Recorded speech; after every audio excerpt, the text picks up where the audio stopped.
Това видео ще ви покажа как да промотирате в TikTok ваши видеа. Изгледайте това видео до края, за да имате повече гледания, повече профайл views и повече последователи. За тази цел на вас не ви трябват последователи. Нямате нужда от 1000 последователи или нагоре. Може да го направите с колкото последователи си искате. Единственото, което на вас ви трябва, е да си направите акаунта, бизнес акаунт, и да се съгласите с условията на TikTok за промотиране. Промотирането става супер лесно. Не се налага да влизаш в TikTok Ads и оттам да нагласяш кампании, да мислиш креативи и така нататък. Това е по-скоро нещо като буст пост в Instagram или в Facebook.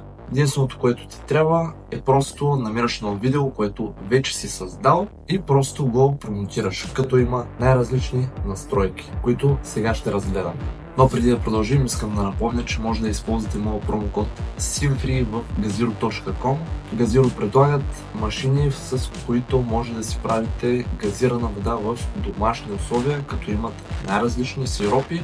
С моят промокод получавате сироп лимон като подарък и може да си правите лимонада в къщи. Един сироп стига за до 9 литра лимонада. Линк долу в описанието. Стигнахме вече и до същинската част, а именно как да промотираме видеята си в TikTok. За целта ще използвам профила Зодиакия и ето това видео. Избираме го, избираме Promote и тук вече може да разгледаме всичко свързано с промотиране. Може да таргетирате, да залагате бюджет и време и така нататък. Може да имате различни цели за промотирането, като TikTok ви предлага и различни пакети с различни цени. Това, което вие може да направите, е да промотирате за повече гледания, за повече последователи или за повече преглеждания на профилът. И отново очаквани резултати, бюджет, аудиенс.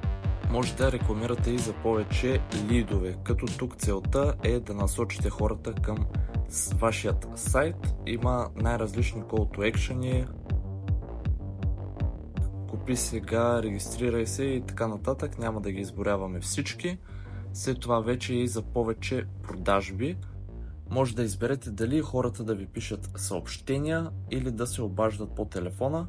Аз лично избирам винаги да слагам съобщения, тъй като с телефона е малко по-досадно, може би към този момент. Когато направите вашият лид да е с телефонно обаждане, естествено отново има call to action, купи сега, резервирай и така нататък. След като вече сме си избрали видеото, нагласили сме всичко, можем да нагласим и бюджета и времето, в което ще се изпълнява рекламата. Като аз си го правя по-скоро тестово за по-малко време, от сорта на 3 дни за по лев. Нагласяме си и audience, като аз изключвам all, тъй като има доста от 13 до 18 годишни, които така или иначе не пазаруват и само хабят бюджета. А като бюджет вие може да зададете до 1800 лева. Естествено ние няма да стигаме чак до толкова, за нас целта е просто да направим показно и да видим някакъв резултат. А сега вече си нагласяме и нашия бюджет и сме готови да пуснем самата реклама. Имаме доста слаб очакван резултат, тъй като е с много малко пари. Въпреки това ще пуснем рекламата, за да видим какво ще се случи. А сега чакаме и да ни одобрят плащането. Мисля, че е нужно само да си напишете в Apple ID паролата и вече може да ви вземат парите и да си пуснете самата реклама. Рекламата е under review, като това отнема между 5 и 10 минути, ако сте пускали повече реклами, но иначе може да ви отнеме до 24 часа.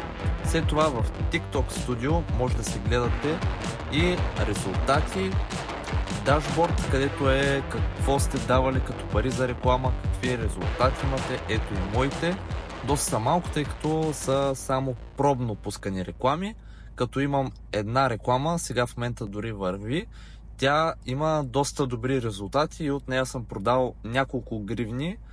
Ако искате и гривна с Зодия, също така може да ми пишете все пак и може да последвате профила zodiakia.com в TikTok.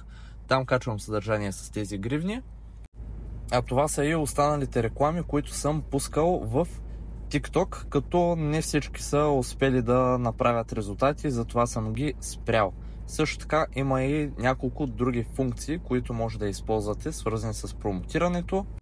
А това са и другите функции, които може да използвате, но за тях ще говорим в друго видео. Може да влезете в Озон през моя линк, там да си намерите лаптопи, телефони, каквото искате, техники и така нататък. Долу в описанието отново ще е линка. И вече научихте как да си промотирате вашите видеа в TikTok. Ако ви е било полезно това видео, цъкнете едно палче нагоре, абонирайте се и очаквайте нови видеа.